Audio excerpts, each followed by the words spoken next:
संविधान आर्टिकल 14 क्या कहता है? समता का अधिकार, राइट टू इक्वलिटी, विधि के समक्ष समता। समता का अधिकार, राइट टू इक्वलिटी, विधि के समक्ष समता। राज्य भारत के राज्य क्षेत्र में किसी व्यक्ति को विधि के समक्ष संबद्ध विधियों के समान संरक्षण से वंचित नहीं करेगा। यह आर्टिकल 14 है, विधि के समक्ष समता। और मूल अधिकार, फंडामेंटल राइट का थोड़ा बता दूं यहाँ पे परिभाषा।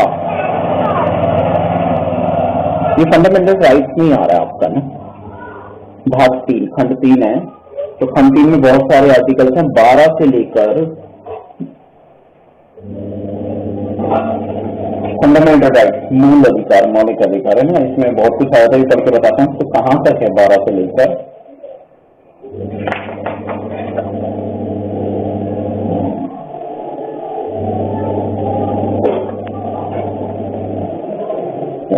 ये आपका आर्टिकल 36 तक है, ठीक है। भाग 3 में फंडामेंटल राइट्स है, मूल मौलिक अधिकार है भारतीय संविधान में। मैं दिखा देता हूं आपको, ये रहा, ठीक है। और ये लाइव सीसीटीवी फुटेज चल रहा है इस समय, क्योंकि मैं कैमरा डिवाइस मेरी अभी व्यस्त है, ठीक है, जिसको मैं कैमरे के तौर पर इस्तेमाल करता हूँ, वो अभी व्यस्त है। तो मैं थोड़ा सा भाग 3 और आर्टिकल 12 से लेकर 36 तक, ये फंडामेंटल राइट्स, सॉरी हाँ 35 तक है।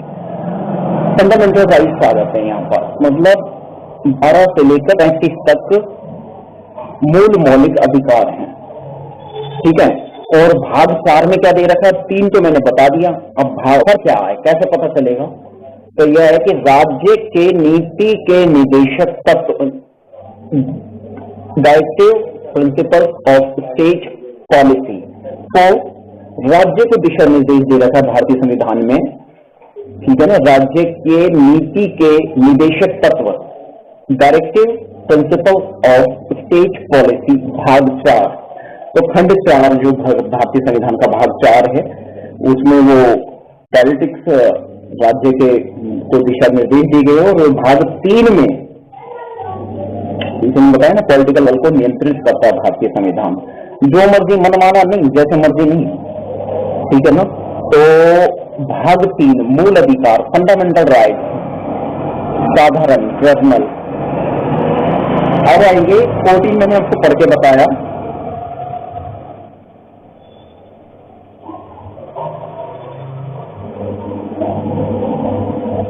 ये देखिए, राइट कि कुछ करने का अधिकार कोई नहीं छीन सकता।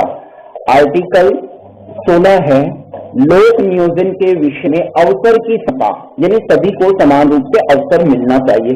लेकिन क्या SC ST को मिलता है क्या समान रूप से अवसर? नहीं मिलता ना।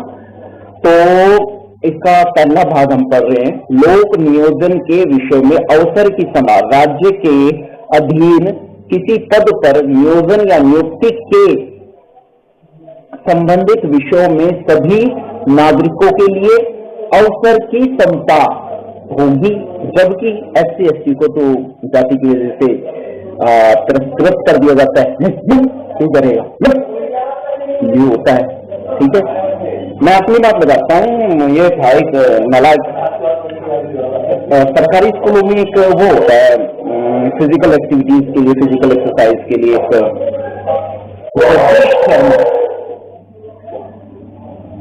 क्या बोलते उसको, PTI, हाँ PTI।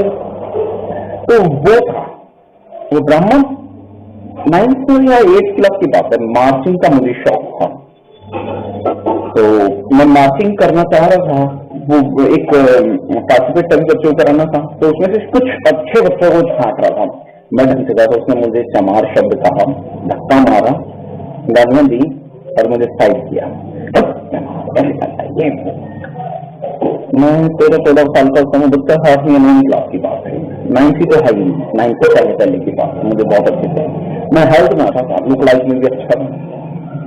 और नाचने में मुझे जहां तक याद है, मैं वही कर रहा था। तो ये बिहेवियर दिल्ली के एक सरकारी स्कूल का मैंने आपको बताया, लगभग 1988 के आसपास की बात है, मुझे बहुत अच्छी तरह से याद है। 6वीं क्लास की भी ये बात नहीं और 9th की भी ये बात नहीं है, तो ये 8th क्लास की बात है। तो 1988 में मैं 1988 में मैं, तो यहां क्या लिखा हुआ है,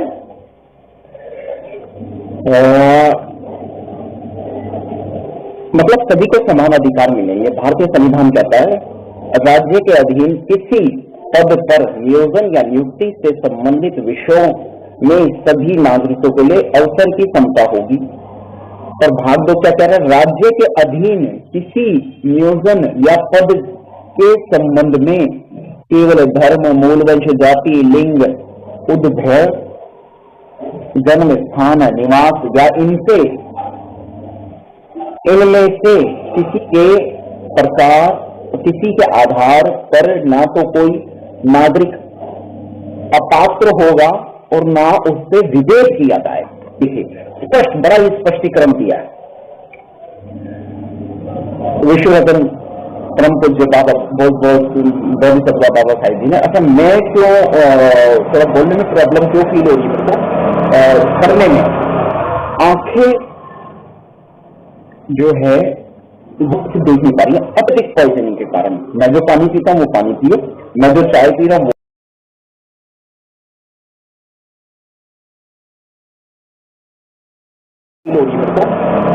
करने में आंखें जो है वो देख नहीं पा रही है अत्यधिक पॉइजनिंग के कारण। मैं जो पानी पीता हूँ वो पानी पियो, मैं जो चाय पी रहा हूँ वो चाय पियो, पता चल जाएगा मैंने किसी को झूठ बोला। ये उम्र की वजह से फर्क नहीं पड़ पा रहा। जब ये पॉइजन और केमिकल नहीं मिलता तो उस वक्त मेरी आंखें बिल्कुल साफ देखती हैं, ठीक देखती हैं। खैर, मुद्दे में आ जाते हैं, वास्तविक और असल मुद्दा।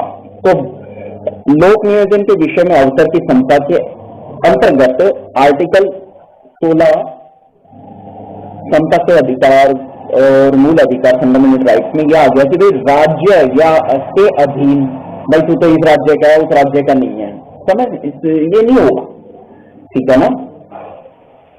किसी नियोग या पद के संबंध में केवल धर्म, मूल वंश, जाति, लिंग और उद्भव, जन्म स्थान, निवास या इनमें से किसी के आधार पर ना तो कोई नागरिक पात्र होगा, यानी वो ये कहेगा नहीं तू तो इस पात्र नहीं है, इसका अपात्र आवश्यक, और ना उससे विभेद किया, मतलब उसे वंचित नहीं किया जा सकता। लेकिन आमतौर पर क्या होता है, यहाँ क्या रहने वाला है, तो इस बैंक में कैसे आ गया तू, और तू इस पोस्ट ऑफिस में कैसे आ गया, ये नहीं होगा, ये हो चुका है।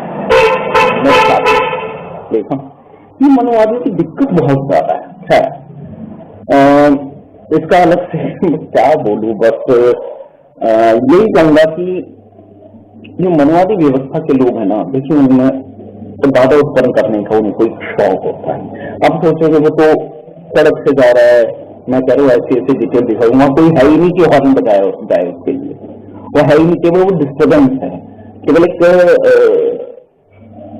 साइलेंस अटैक है। साइलेंस अटैक तो नहीं कहूंगा इसको, मतलब एक ऐसा अटैक है जो अटैक तो है लेकिन उसे इजीली प्रूव नहीं कर सकता विदाउट एग्जाम। अभी मैं इसके आगे कैमरा को एक्टिवेट कर दूं वहां तो पता चल रहा है कोई है ही नहीं और अननेसेसरी हॉर्न बजा रहा है। ये तो मनोवादियों में लहर सी दौड़ पड़ती है। जब वीडियो शूट किया था उस वक्त माहौल कुछ और था और अब माहौल कुछ और है। तो कैमरा डिवाइस अभी बिजी है, इस कारण से मुझे सीसीटीवी पर आना पड़ा नहीं है। तो बहुत सारी हैं, मैं सीधे सीधे फिर कभी बताऊंगा आपको इसके पढ़कर। तो मैंने एक दो मैं आर्टिकल एक तो मैं 14 के विषय में 32 पर जाऊंगा।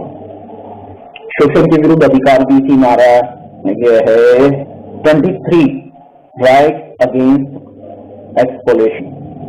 एक्सप्लोटेशन। अच्छा, ये मानव के दुर्व्यापार और बलात्श्रम का प्रतिषेध। और आंखें की वजह से यहाँ रोशनी भी कम है, अगर मैं पढ़ भी लूँ तो मुझे 23 रोशनी पर पढ़नी चाहिए, तो तक कर लूंगा। चलिए मैं 32 पे जाता हूँ। मैं बेसिकली जो 32 के लिए आया था ना, 32 मेरे को देखना था, आर्टिकल 32 दे रहा हूँ, पेज नंबर 20 पर है।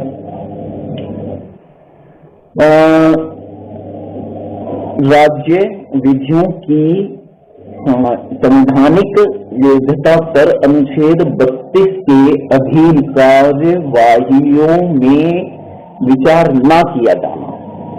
संविधान तो मैं इधर देखूं तो रोशनी है ना,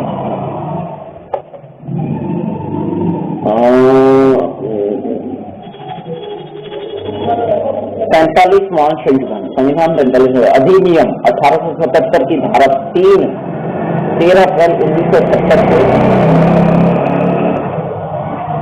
मुझे तो समझ ही नहीं आ रहा क्या कर रहा है लोगों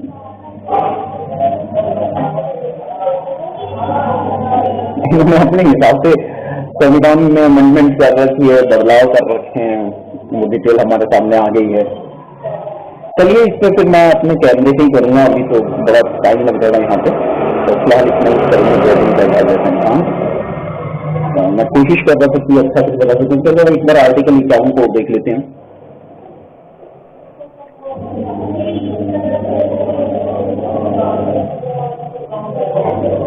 तो ये तो इन्होंने निरस्त कर दिया है और कानून नहीं है, अधिकार नहीं है, भारतीय संविधान विरुद्ध है। संविधान में कोई बदलाव ये कर नहीं सकती मनमानी सरकारें।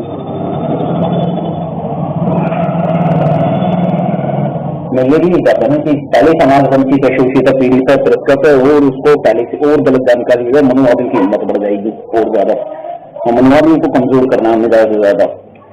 तो भीमा पूरे गांव को याद करना पड़ेगा ना, मेरे तो दूसरे किस्म का है, वो सावधान नहीं चलनी। अंतर्राष्ट्रीय शांति और सुरक्षा की अभिवृद्धि, ठीक है, आर्टिकल 51 है भारतीय, ये बाबा साहब की तस्वीर देख रहे हैं, आर्टिकल 51 देखें। अंतर्राष्ट्रीय शांति और सुरक्षा की अभिवृद्धि का राष्ट्रों के बीच न्याय संगत और समानता पूर्वक संबंधों को बनाए रखने के लिए संबंधित लोगों को एक दूसरे के व्यवहार में अंतर्राष्ट्रीय विधि और संधि बाध्यताओं के प्रति आदर बढ़ाने का और अंतर्राष्ट्रीय विवादों के माध्यम द्वारा निपटारे के लिए प्रोत्साहन देने का प्रयास करेगा। यहाँ रोशनी कम है और आर्टिकल 51 का ही भाग और दूसरा दे रखा है। मूल कर्तव्य, भारत के प्रत्येक नागरिक का यह कर्तव्य होगा कि वह फंडामेंटल ड्यूटीज, मूल कर्तव्य, ये बहुत बड़ा आर्टिकल है, इसमें बहुत सारे पार्ट्स हैं। तो फंडामेंटल ड्यूटीज, भारत के प्रत्येक नागरिक का यह कर्तव्य कि वह संविधान का पालन करे और उसके आदर्शों, आगे ना आर्टिकल 51, अब कहाँ अमेंडमेंट में बदलाव करने का दे रखा है। आर्टिकल 51 राज्य, नेशनल और इंटरनेशनल लेवल पर क्या क्या मूल कर्तव्य रहेंगे भारत सरकार के, राज्य सरकार के, दिल्ली मतलब स्टेट गवर्नमेंट के जो भी हैं, तो उसमें हम थोड़ा डिटेल में जाएंगे। यहाँ पे जो है आर्टिकल 51 का पार्ट है, पार्ट की सीरीज अभी थोड़ी बताने में असमर्थ हूँ, वैसे मैं बोल देता हूँ डायरेक्टली।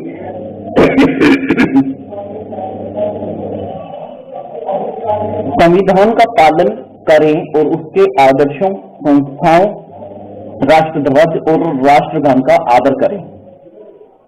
स्वतंत्रता के लिए हमारे राष्ट्रीय आंदोलन को प्रेरित करने वाले उच्च आदर्शों को हृदय में संजोए रखें और उनका पालन करें। बहुत अच्छी बात, भाग 2 पढ़ के बताया। आर्टिकल 51 का तीसरा नंबर, भारत की प्रभुता, एकता और अखंडता की रक्षा करें और उसे अक्षुण्ण रखें, मतलब डिस्टर्बेंस नहीं होनी चाहिए इस मामले में ना। फिर उसके बाद में आता देश की रक्षा करें और आह्वान किए जान पर राष्ट्र की सेवा करें। बहुत बढ़िया, बहुत ही बढ़िया।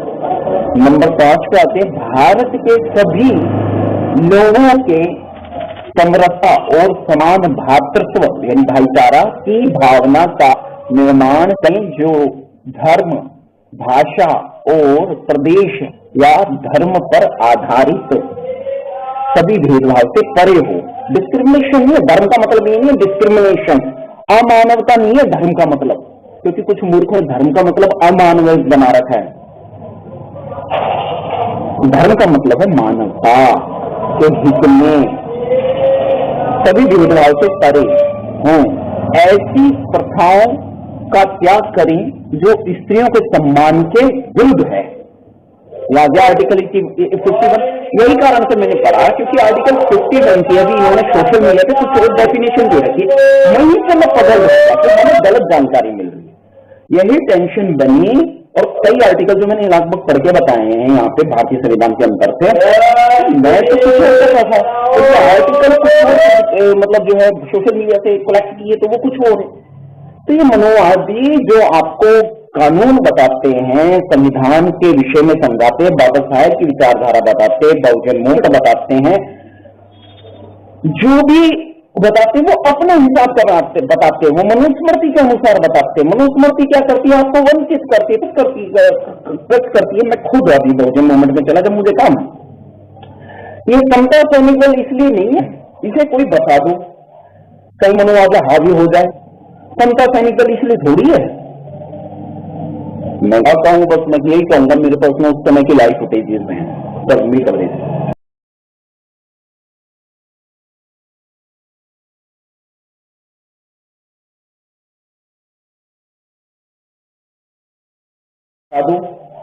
कई मनोवादी हावी हो जाए।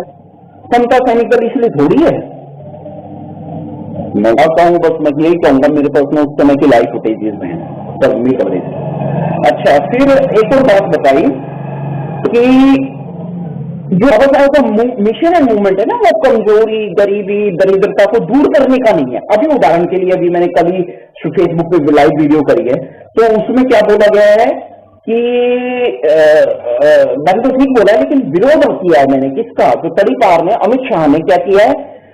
तड़ीपार ने एक मैसेज जारी किया सूचना के बहाने कि कोई दरिद्रता, गरीबी, शोषण आदि के खिलाफ, यानी अधिक धन और कम समय में ज्यादा धन कमाने की स्कीम यदि किसी के पास हो तो उसको हम खरीद करते हैं, वो उसको गैर कानूनी करार दिया उसने।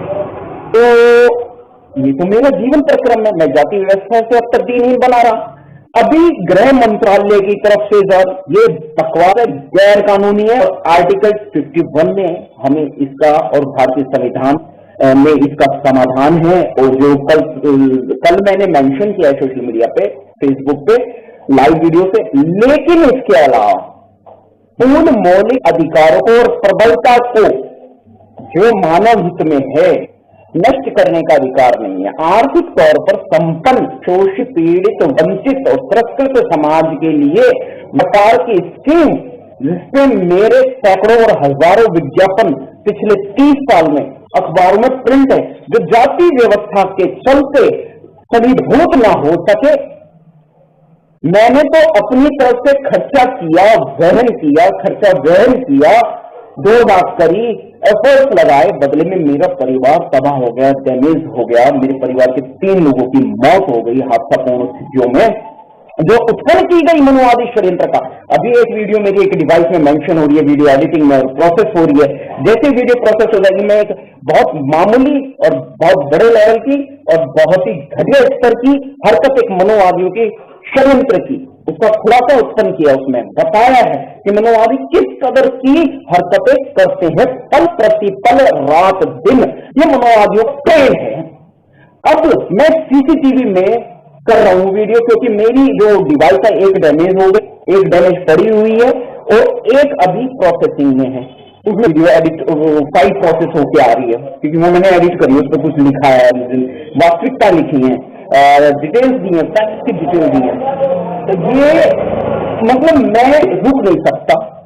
अब मैं रुको तो मैं सीसीटीवी पे ना करता, तो तथ्य कहने होते हैं, बताना होता है कि भारत की राजधानी दिल्ली में और स्टेट गवर्नमेंट और भारत सरकार किस तरीके से SC/ST के मूल मौलिक अधिकारों को खंडित कर रही है, तहस नहस कर रही है। इसी दौरान जब हम भारतीय संविधान में एक आर्टिकल पढ़ के बता रहा था, शायद आर्टिकल 32, जो पहले से ही इन्होंने डेट एंड टाइम दे रखा है, डेट दे रखी है और बता रखा है कि ये निरांकुश किया जाए। इनकी तो भाषा भी अजीब थी मनोवादियों की।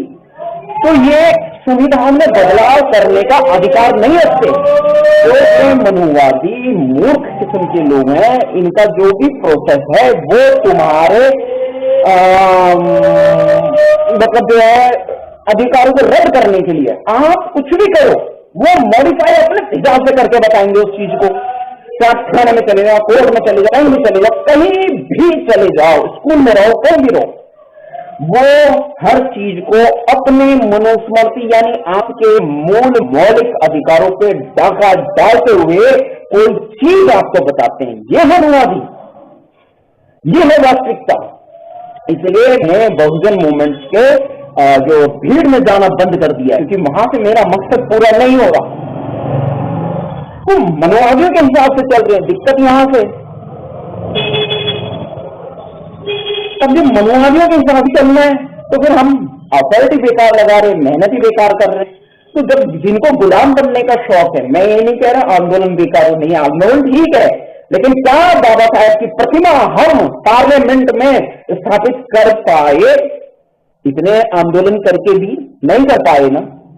उसका विरोध हमने आंदोलन के परिभाषा में व्यक्त किया, आक्रोश के रूप में व्यक्त किया, लेकिन फिर आंदोलन ठंडा पड़ गया या आंदोलन हो भी रहा है, तो क्या वो फलीभूत हो पाया? तो मैं एलिगेशन नहीं लगा रहा हूं समाज पर। जो शोषण प्रक्रिया हो रही है, जो ड्रामा खेल रहे हैं वो लोग राज सत्ता में बैठ के ईवीएम के बहाने, ईवीएम के दम पर, ईवीएम के माध्यम से क्रूअल क्रिमिनल अपराधी लोग, गुंडा किस्म के लोग राजसत्ता में काबिज हो गए और भारतीय संविधान से छेड़छाड़ करें। इनकी इतनी हैसियत, इनकी इतनी औकात कि क्रिमिनल व्यक्ति इस देश का कानून बदलेगा अपने ही जैसे कुछ असामाजिक तत्वों का और गुंडों का सहारा लेकर के। वो राजसत्ता में स्थापित हो गया है, एक अकेला, पूरे के पूरे क्रिमिनल बैठे हैं सारे के सारे। और जो शोषित, पीड़ित, वंचित, जिनका तुम 131, 134, 132 जो भी संख्या तुम बोलते हो, उनकी जितने भी सांसद हैं, उनकी आवाज को दबाने का काम किया जाता है, उनको फर्जी केसों में फंसाने का काम किया जाता है। तो बहुत सारे ऐसे मूल तथ्य हैं जो कहने हैं। अभी आर्टिकल 51 से जो मेरा ये प्रोसेस चला, तो एक मिनट अभी मैं बताता हूं। इसमें भारत की प्रभुता, एकता और अखंडता की रक्षा करे और उसे अक्षुण्ण रखे, ये मैंने पढ़ के बता दिया। जहां से मुझे एक ये मिला था पॉइंट, भारत के सभी लोगों में समरसता और समान भातृत्व और भावना का निर्माण करे, और जो धर्म और भाषा, धर्म का मतलब अमानवता नहीं है, वो धर्म नहीं है जिसमें अमानवता हो। हम एक ऐसे धर्म को जानते हैं और वो जूझ रहे हैं उस धर्म से। भाषा और प्रदेश या वर्ग पर आधारित सभी भेदभाव से परे ऐसी प्रथाओं का त्याग करें जो स्त्रियों के सम्मान के विरुद्ध हैं। आर्टिकल 51 में, और आर्टिकल 51 का मैंने कहीं सोशल मीडिया पर, यहां से मैं शुरू हुआ था। तो आर्टिकल 51 के उन्होंने डेफिनेशन ही गलत दे रखी है। जब तुम मनुवादियों से सीखोगे, मनुस्मृति वालों से सीखोगे, मनुस्मृति वालों को अपना आका, हजूर, मालिक मान लोगे, उन्हें खुदा समझोगे और अपने समाज के शोषित, पीड़ित, वंचित, प्रस्तुत क्रांतिकारियों का तिरस्कार करोगे, मनुवादियों के साथ जाके मिल जाओगे, तो क्या रिजल्ट आएंगे? रिजल्ट तो फिर आपके हक में नहीं आने वाले ना। अच्छा चलो, आपने तो सब जूते चाट चाट के मनुवादियों की चाटुकारिता कर करके, जूते चाट चाट के उनको अपना काम बना लिए। अरे आपकी आने वाली पीढ़ी या आपके भाई या आपके समाज के काम तो नहीं बन रहे ना, रद्द हो रहे हैं, नष्ट हो रहे हैं। इसलिए मैं बीजेपी की रिपोर्टिंग के लिए जाता, कांग्रेस की रिपोर्टिंग के लिए जाता और आम आदमी पार्टी की रिपोर्टिंग के लिए जाता। जब भी पहुंचाऊं तो धोखे से पहुंचाऊं। और मुझे एक आदत है, जब मैं कोई स्टेप ले लेता हूं तो फिर मैं पीछे नहीं हटता। आराम से क्या, किसी भी तरीके से पीछे नहीं हटता, उस काम को करके ही हटूंगा। दूसरी बात, थोड़ा भूल जाऊंगा, अभी 24 दिसंबर को एसडीएम कार्यालय पे बीएसपी का एक प्रोटेस्ट था, राजौरी गार्डन, दिल्ली। यहां उस आंदोलन में मैंने कांग्रेस की रिपोर्टिंग करी थी। मुझे जब हमारा प्रोग्राम बीएसपी वालों का पूरा हो गया, अब कांग्रेस की, मेरे जितने बहुजन मूवमेंट के रिपोर्टर्स थे, वो हमारे बहुजन वाले, उन्होंने करी कांग्रेस की रिपोर्टिंग। क्या रीजन या लड़क जो भी था, मैं नहीं करी भाई। हम उन लोगों को जिन्होंने अब तक हमारा खून चूसा है, हमें दरिद्र बनाया, बर्बाद किया है, शोषित किया है, पीड़ित किया है, वंचित किया है, तिरस्कृत किया है, हम उनको पावर क्यों दे? अपने गुड एफर्ट, अपने समय का जो भी एफर्ट हमारे पास में, जो भी योग्यता हमारे पास में, तो हम अपने समाज को बेहतर, यानी शोषित, पीड़ित, वंचित, तिरस्कृत और दबे कुचले समाज को बेहतर बनाने के लिए एफर्ट लगाएंगे ना, अपनी एनर्जी का हम सही इस्तेमाल करेंगे ना, हम अपनी एनर्जी का कन्वर्सेशन मनोवादियों की गुलामी से इस तरफ करेंगे ना, तो हम उस तरफ क्यों जाएंगे जिधर से हमें लाभ नहीं, हानि आनी है? उन लोगों को प्रबल क्यों बनाएंगे? 750 रहे हैं सत्ता में, क्या होगा? मुझे तो नहीं लग रहा कुछ खास किया। इसी प्रकार से ऐसे ही विरोधाभास में रहा हूं, तो ये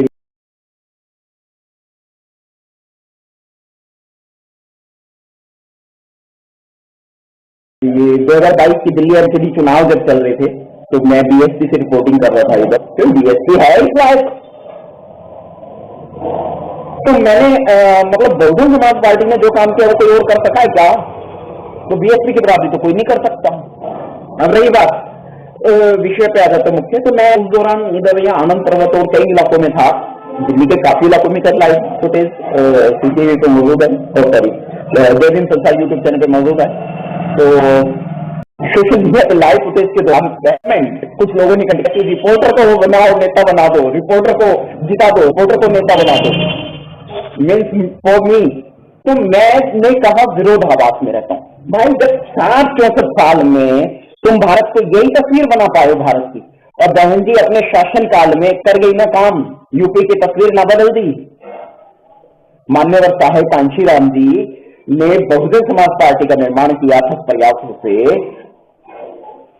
तो बहन जी को शासन करने का मौका मिला तो उन्होंने यूपी की तस्वीर नहीं बदल दी। अभी प्रेजेंट टाइम में चंद्रशेखर भी कर रहे हैं, जहां भी उन्हें मौका मिला तो अच्छा करने की कोशिश कर रहे हैं, समाज की विरोधी ताकतों से लड़ रहे हैं, जूझ रहे हैं। तो बहन जी यदि पीएम बन जाती हैं, बहन मायावती यदि पीएम बन जाती है बहुजन समाज पार्टी की राष्ट्रीय अध्यक्षा, आयरन लेडी बीएसपी सुप्रीमो, तो इस देश का बेड़ा पार होने से, इसे बहुत बेहतर अवस्था में आने से कोई नहीं रोक।